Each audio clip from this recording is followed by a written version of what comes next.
Good day, I'm Stephen McHugh, and this is your JIS News for Monday, January 21. The Ministry of Health is advising persons to seek medical attention immediately after experiencing symptoms of dengue fever. Chief Medical Officer Dr. Jacqueline Bisesa-McKenzie says persons need to look out for warning signs such as lethargy, restlessness, persistent vomiting, pain in the abdomen, signs of bleeding, and loose stool. Those signs of bleeding can include bleeding from the gums, bleeding in the urine, it can be bleeding in the stool.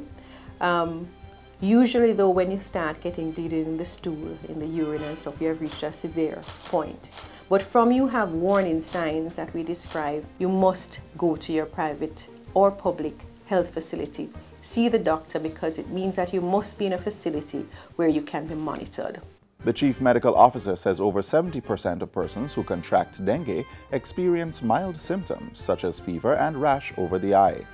In those cases, she says caution must be exercised with home treatment.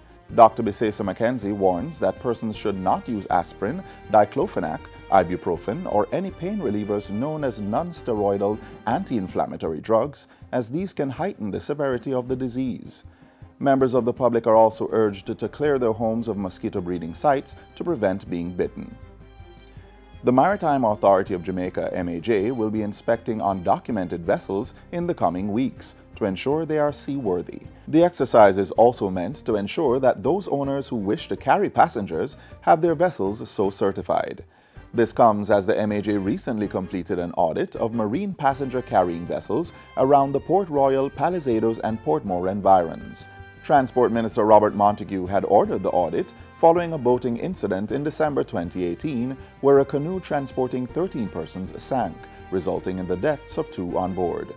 The findings of the audit was completed on January 15. It reveals that approximately 82 vessels were found in the 2 areas, with most of them documented with the Fisheries Division as fishing vessels, and only 3 registered and certified by the MAJ to carry passengers. Therefore, the majority of the vessels were operating illegally as passenger-carrying vessels. With that information at hand, Minister Montego says he is looking forward to the implementation of adequate signage to inform persons about the cautions to be followed before embarking on passenger boats. The Tourism Ministry will be pushing to increase the consumption of Jamaican coffee within the cruise sector. Pointing to the viability of this strategy, Portfolio Minister Edmund Bartlett says 80% of the approximately 1.8 million cruise passengers to the country are Americans, and data shows that the average American drinks at least 5 cups of coffee per day. Minister Bartlett says the push to increase coffee consumption within the cruise sector would assist in alleviating the problems faced by the island's coffee producers, who need to find more markets for their bean. I would like every cruise passenger to begin with to be introduced to a cup of Jamaican coffee. The tourism minister proposes implementing coffee stations at each of the country's cruise ports. He made the suggestion at the recent launch of the 2019 Jamaica Blue Mountain Coffee Festival. Beginning February, micro, small, and medium enterprises, MSMEs, will be able to access Tax Administration Jamaica, TAJ's, annual Special Taxpayer Assistance Program to assist with the filing of their statutory returns. The TAJ says this is being done to encourage MSMEs to file online. The service allows users to make payments using automated direct banking, creating a payment plan, viewing filing and payment history, generating accounts statements, and applying for tax compliance certificates online instead of going in-branch. The TAJ is also encouraging other taxpayers to arrange for early filing of their returns, which are due on March 15. Clients filing corporate income tax and assets tax returns must do so electronically via the TAJ's online portal at jamaicatax.gov.jm. And finally, the country's sport bodies are being urged to register their athletes with the Jamaican Athletes Insurance Plan.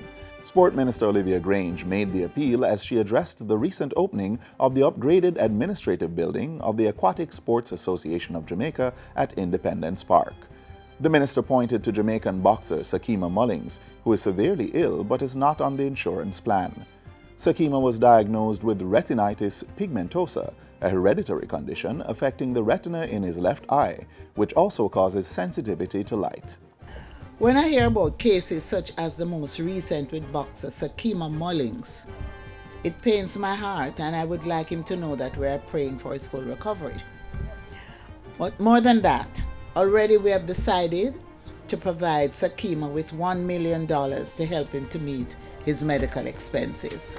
Minister Grange says only 1,300 athletes are registered with the insurance plan. And that's it for JIS News Today. I'm Stephen McHugh. Thanks for watching.